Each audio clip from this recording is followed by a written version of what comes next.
On the other side, you have the guy running in New York, Mamdani, right? Okay, who's like a straight-up communist. I mean, he is. He talks about, the things that communists say. I mean, he wants free grocery stores. Bill Maher has never been shy about calling out political absurdity. Whether it's the over-the-top theatrics of the far right, the self-righteous posturing of the far left, or the occasional ridiculous claim from politicians who are supposed to be centrist, Maher has always been ready to drop truth bombs with that trademark mix of humor, sarcasm, and brutal clarity. Over the years, he's built a reputation for holding everyone accountable, never letting ideology shield anyone from scrutiny. But his latest takedown of Zohran Mamdani might take things to an entirely new level.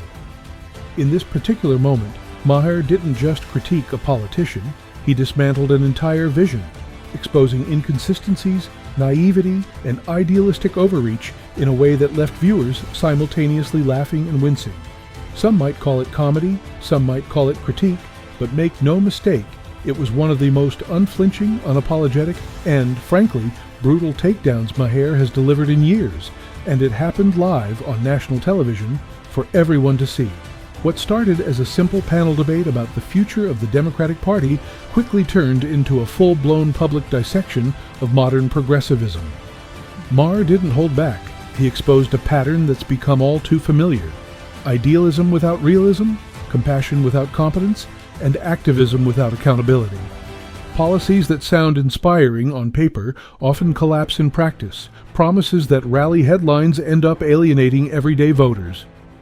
In just a few minutes, what was meant to be a routine debate became a warning shot for the entire progressive movement. Good intentions are not enough when reality refuses to cooperate. When Mamdani began outlining his so-called democratic socialist vision for New York, a plan that included a city-owned grocery network, free public transportation, higher corporate taxes, and a $65 million fund for gender-affirming care, Maher didn't even need to raise his voice. He didn't have to shout, he didn't have to interrupt, and he didn't even break a sweat. Instead, he leaned back in his chair, gave that trademark sly smile, and delivered one of those lines that cuts harder than 1,000 charts and graphs combined.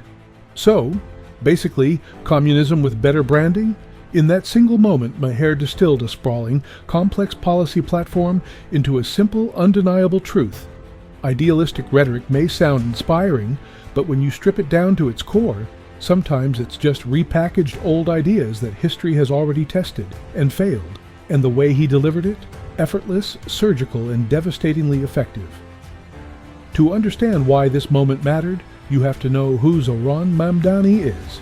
He's the rising star of New York's progressive movement, a young, media-savvy politician who knows how to work a camera, craft a soundbite, and make bold promises that grab headlines.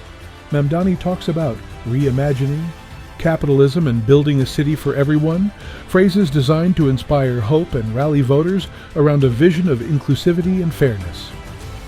On paper, it sounds exciting, like someone is finally willing to challenge the status quo and think big. But here's the catch. When you actually dig into the details of his proposals, the excitement starts to fade. In practice, his policies read like a rerun of every failed socialist experiment from the past century, with lofty ideals colliding with the harsh realities of economics, governance, and human behavior. Free public services, city-owned enterprises, massive social spending. They sound progressive and compassionate until you start asking the hard questions. How will it actually work? Where will the money come from? And what happens when the bureaucracy inevitably balloons out of control? Maher didn't just notice these gaps, he spotlighted them, using humor and history to make a point that might sting for supporters, but resonates with anyone who's skeptical of utopian politics in the real world. Mamdani says he's not a communist, just a democratic socialist. On the surface, it sounds reasonable, like a carefully chosen label meant to distance himself from Cold War-era baggage while signaling big, progressive change. But Maher, in his signature deadpan style, didn't buy it. He pointed out the uncomfortable truth. Those are basically the same two words every socialist uses right before asking for control of the grocery supply, public transit, and any other city service they can reimagine. It's classic Maher using humor to expose the gap between catchy slogans and the harsh realities of economics, bureaucracy, and human nature. And he did it effortlessly, proving once again that sometimes the sharpest critique doesn't need a shout. It just needs a line delivered with perfect timing. What we are exposing isn't just one politician's naivete, it's a symptom of a much broader crisis inside the Democratic Party itself. This isn't about Mamdani alone, it's about an entire wing of the party that seems increasingly obsessed with utopian purity, a kind of ideological perfectionism that prioritizes idealistic visions over practical governance. And here's the kicker, that obsession has become a gift-wrapped present for conservatives. Every time a progressive candidate steps forward with ambitious promises, whether it's city-owned grocery stores, free public transportation, or multi-million-dollar social programs, the GOP doesn't have to spin the narrative or exaggerate the proposals. They don't need to stretch the truth or manufacture fear. All they have to do is hit record and let history, economics, and reality do the work for them. Suddenly, what might have sounded like a visionary plan on a campaign flyer becomes a golden clip for attack ads, a handy tool to paint the Democrats as out of touch, impractical, or even reckless. Maher's critique shines a spotlight on this dynamic, showing how progressive idealism, when untethered from reality, doesn't just risk policy failure, it risks handing the opposition political ammunition on a silver platter. Maher put it bluntly, Yeah, but you don't have to boogeyman him. and he's right. If Mamdani actually wins the New York mayoral race, and some polls suggest he could, it would be nothing short of a political goldmine for Republicans. Suddenly, they'd have years' worth of attack ad material distilled into a single election cycle, ready to use over and over. Every statement, every policy move, every misstep could be turned into ammunition, making the fallout from his victory a multi-year strategic windfall for the GOP. Even mainstream Democrats quietly admit that Mamdani's rhetoric makes their job exponentially harder. It reinforces a narrative of the party drifting toward socialism, a perception that terrifies moderates and fuels the energy of the right. Every fiery statement or controversial proposal becomes a talking point for opponents, making it harder for the party to present a united, pragmatic front, and giving conservatives a constant stream of political ammunition. Maher's concern isn't that Mamdani is a bad person, it's that he embodies the perfect symbol of everything voters already distrust about progressives: the tendency to moralize first and think later, to prioritize ideological purity over practical solutions. For Maher, it's less about Mamdani as an individual and more about what his candidacy represents. A magnifying glass on the impulses that make moderates and independents wary, and that give opponents endless fodder to paint the entire movement as out of touch. On the surface, Mamdani's vision sounds compassionate. Who wouldn't want a city where everyone has food, housing, healthcare, and dignity? But history tells a different story, one we know all too well. Look back at post-war Britain. After World War II, the government nationalized industries, promised full employment, and preached equality as if it were a moral imperative. Within a few short years, the country was struggling under a flood of shortages, bureaucracy, and inefficiency. As one British socialist famously quipped, "We have a nation bedded on coal and surrounded by fish. It would take an organizational genius to have a shortage of either." And yet within 3 years they had shortages of both. A stark reminder that good intentions don't automatically translate into effective governance. That's not a coincidence, it's a pattern. When the state tries to guarantee everything, it ends up delivering nothing. Socialism doesn't fail because people are evil, it fails because people are, well, people. We're competitive, self-interested, and naturally motivated by incentives. Strip those incentives away, and innovation withers. Bureaucracy balloons to fill the vacuum. And before long, the lofty promise of equality doesn't lead to shared prosperity. It leads to shared misery, as ambition is punished, creativity stifled, and everyone ends up worse off than they would have been under a system that actually rewards effort. And that's not all. Mamdani's platform goes beyond economics. He's promised to pour $65 million into gender-affirming care, signaling a deep commitment to social issues that go far beyond the usual mayoral responsibilities. It's also that we're going to provide $65 million in funding for gender-affirming care, the same amount of funding that the federal... It's a bold move that will appeal to some voters, but it also gives critics plenty of material to question priorities, budgeting decisions, and the broader direction of his agenda. It's a bold move or a reckless one. For many Democrats who still believe in winning elections, this is exactly the sort of issue that costs them votes. Bill Maher, long before the current culture wars, warned that progressives risked alienating ordinary Americans by pushing too far, too fast. And Mamdani's approach feels like a textbook example of that warning in action. Instead of focusing on the issues that affect daily life, affordability, crime, infrastructure, he's doubling down on one of the most divisive cultural debates in America, turning the spotlight away from pragmatic solutions and onto ideological battles that energize opponents more than voters. So what happens if Mamdani wins? Maher's prediction was bleak, but brutally realistic. If the Democrats allow their loudest, most radical voices to define the party, they won't just risk a single local election. They could hand the next presidential race to the Republicans on a silver platter. Every progressive overreach, every controversial policy, and every headline-grabbing statement would give the GOP a nonstop stream of attack material, making it nearly impossible for moderates and independents to see the party as a viable, pragmatic option. The mayor, that one person, if he is a democratic socialist, do you think that he would have the power and influence to be able to, usher in socialism? He definitely has the power and influence to elect J.D. Vance or whoever is the Republican candidate next time. It is a walking commercial for the Republican Party. That's not hyperbole, it's math. The more the left alienates moderates, the easier it becomes for conservatives to claim the mantle of common sense. Maher sees the danger. So do the voters who've lived long enough to remember what these ideas look like in practice, how lofty promises can quickly give way to shortages, inefficiency, and frustration.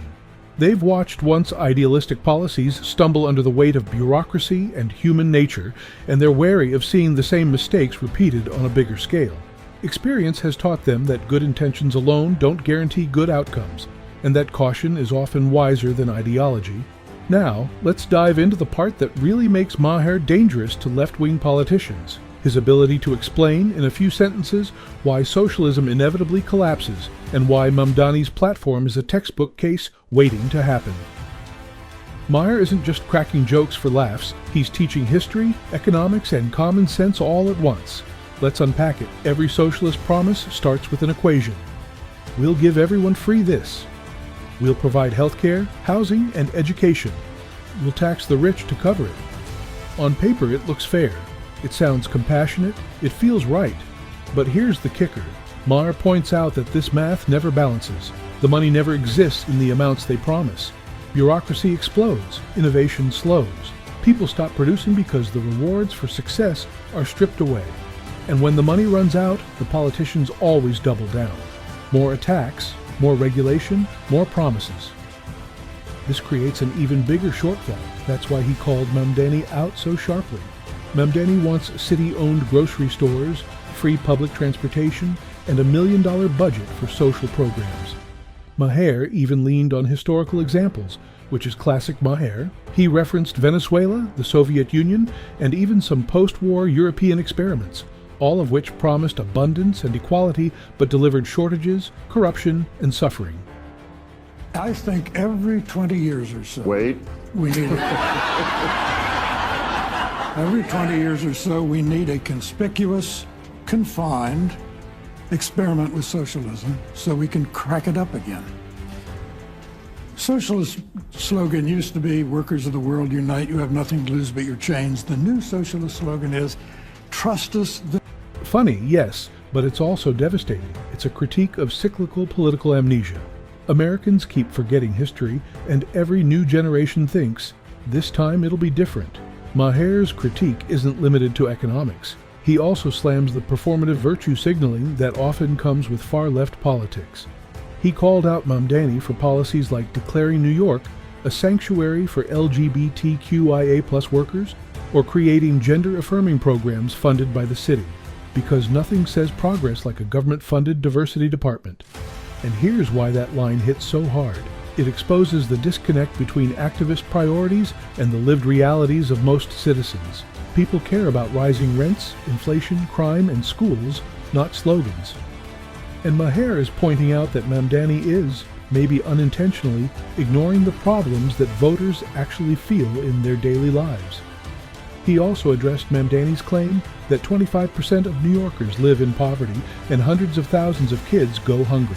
Maher doesn't dispute the facts, he just points out that the solutions Mamdani offers don't actually fix those problems. We are not calling Mamdani evil or malicious, we're just saying that idealism without practicality is dangerous. If these policies are implemented, reality will hit hard, and it won't care about intentions. He's highlighting the political irony that far-left idealism doesn't just risk failure, it risks electoral disaster. Every utopian promise that collapses under reality strengthens the opposition. And that's the final point of his takedown. Maher isn't just mocking Mamdani personally, he's mocking an entire ideological pattern, noble intentions, overreach, bureaucratic failure, collapse, political fallout, it's cyclical, predictable. And we are just the guy pointing at the cycle in anticipation. It's clear why Maher's critique resonates with so many people. It's not mean-spirited, it's grounded in reality, history, and math. Maher doesn't just destroy Mamdani on live TV, he educates the audience about the dangers of idealism unchecked by reality. He turns comedy into cautionary history. And that, my friends, is why this segment went viral.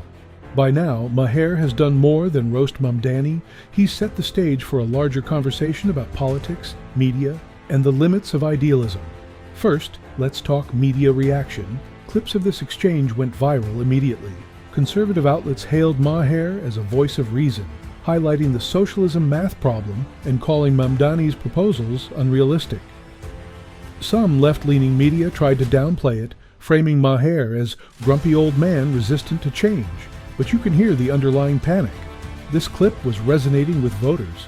Maher himself seemed unfazed by the headlines. Maher is never playing for the media narrative, he's playing for truth, humor, and impact. His strategy is simple. Call out policies that sound good on paper but fail in practice, and do it in a way that sticks. And it's not just about economics. Maher's takedown also raises questions about electability. By exposing the impracticality of Mamdani's policies, Maher is signaling to voters, think carefully before backing utopian promises. He's essentially saying, intentions are great, but consequences matter more. Now, why does this matter for the future? Politics is cyclical. Every new generation faces the temptation of grand ideas and utopian promises. Maher's critique serves as both comedy and cautionary tale. He's saying, learn from history, don't ignore math, and recognize that reality always checks ideology. This is also why Maher resonates beyond party lines. He doesn't fit neatly into a Republican or Democrat box. He critiques whichever side makes absurd promises. In this case, Mamdani's proposals gave him perfect material, and his points are hard to dismiss because they're grounded in facts and historical precedent. Here's the takeaway for the audience. Laughter isn't just entertainment. Maher's humor is a lens through which we can examine policy critically. So, what's the final verdict? Mamdani may have good intentions, but Maher exposes the gaps between vision and reality. The segment isn't just a comedy moment, it's a masterclass in political critique. It's why Maher remains relevant, why viewers tune in week after week, and why politicians think twice before promising what cannot be delivered. In the end, Maher's takedown is more than laughs. It's a warning, a lesson, and a reminder that while idealism inspires, it's practicality that sustains. And that's why this moment, this exchange, and this viral clip will be talked about for a long time. Thanks for watching. If you enjoyed this, make sure to like, subscribe so you don't miss the next breakdown. Drop your thoughts in the comments. See you next time.